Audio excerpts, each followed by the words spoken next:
Hello, everybody. So today's case is about Jody Fern Howard. I do want to address something really quick. I know on my last few videos of December, I was getting comments about the volume. Completely understand. When I play them back for myself, they sound fine. But a lot of you guys are saying you can't hear me unless you turn the volume up really high. So I think part of the reason is that I also have a fan on in here, and it kind of messes up. And then I'm just kind of like talking at my normal voice as if you're in the room with me.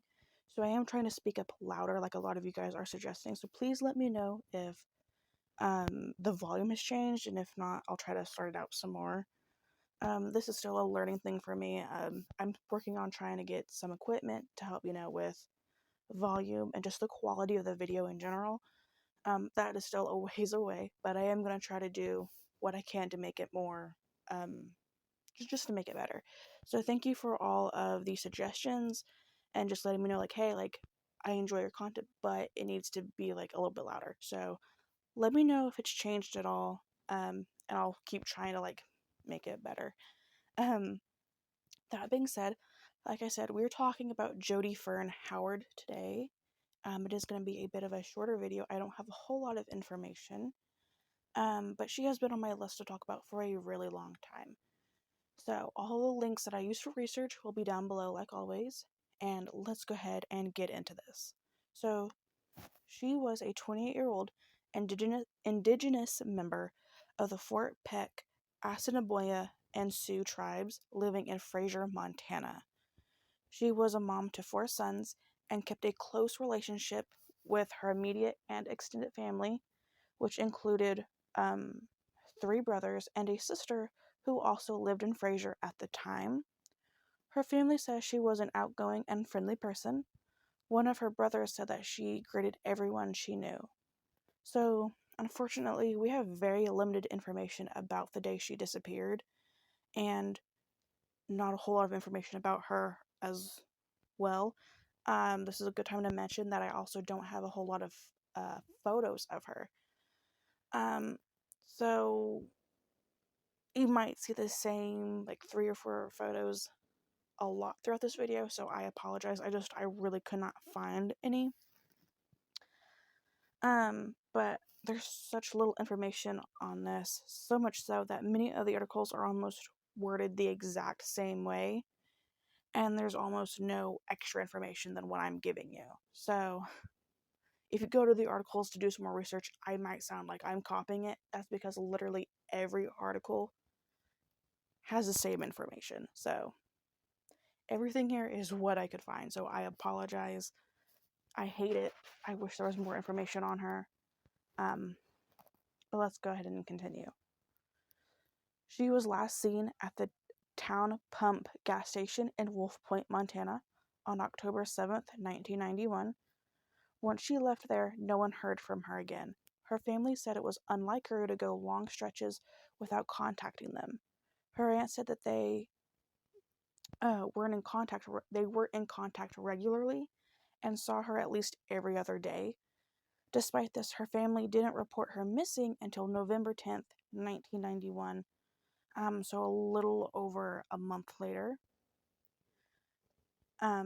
According to one report from 1994, Nelson Hart, the investigator originally assigned to the case on behalf of the Bureau of Indian Affairs, thought foul play may have been involved because the funds in Jody's tribal bank account had not been touched in the last 3 years since her disappearance. For many years after she went missing, law enforcement officials received several reports of sightings of Jody.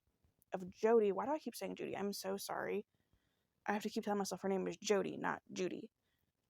But they keep receiving several reports of sightings of Jody near her hometown and in surrounding states, but none of the tips have led them to even finding her or any evidence that, she had been around there.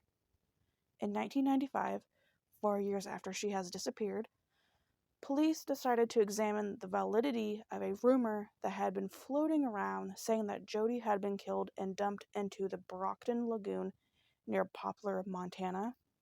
The lagoon was drained and searched, but her remains were not found there. To this day, her case is still unsolved. According to Native Women's Wilderness, indigenous women are victims of murder at a rate that is 10 times the rate of other ethnicities. And it's absolutely atrocious that it's even that high to begin with. So the description of Jody is that she is a 20-year-old Native American woman. She stands at about 5'4".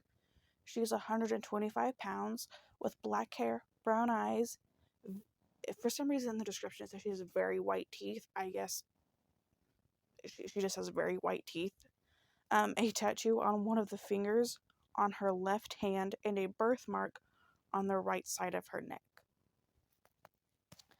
If you have any information about Jody or the day she went missing, or if you've seen her, or if you've heard anything that could be of help, you are urged to contact Roosevelt County Sheriff's Department at 406-653-6216 or the Montana Missing Persons Clearinghouse, which is 406-444-2800. And that is all the information I have for you guys on Jody Fern Howard. So let's talk about it. Because we have such little information, it's really hard for me to even make an opinion on what I think happened to her. I definitely do think that foul play is involved, like Nelson Hart thought, because Jody's family, they described her as being this person who loved being around her family. She always kept in contact with them to the point where they heard from her every other day. And then suddenly they just don't hear from her at all. I definitely feel like something happened to her. There is always a chance that it could have been an accident. But either way, I don't think she is with us any longer. If I had to make a guess of what I think happened to her, I definitely think it could be likely that it could have been a crime of opportunity. Someone could have seen her while she was at the gas station. They could have grabbed her there, and then they could have done something to her. That's the only thing I could personally think of. That being said, I don't know where they would have disposed of her body. Because it sounds like they searched a lot of the surrounding areas around Wolf Point.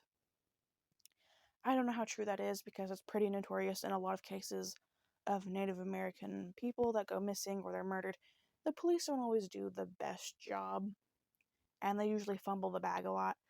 So, we're being told that they searched all these areas. They could have, but we don't actually know, and we don't know where she's at. So that's really my only guess, is that it could have been a crime of opportunity, or what I think it likely could have been, but we just don't know. That being said, hopefully, there will be a break in the case eventually, and Jody's family can get the closure that they need, and she can be laid to rest properly, or she can be brought home. But yeah, that's all I have for you guys today. So let me know in the comments down below what you think happened to her. Please be respectful, like always, just in case family comes across this video. But with that being said, thank you so much for listening to Jody's story, and I will see you guys very, very soon. Bye, guys.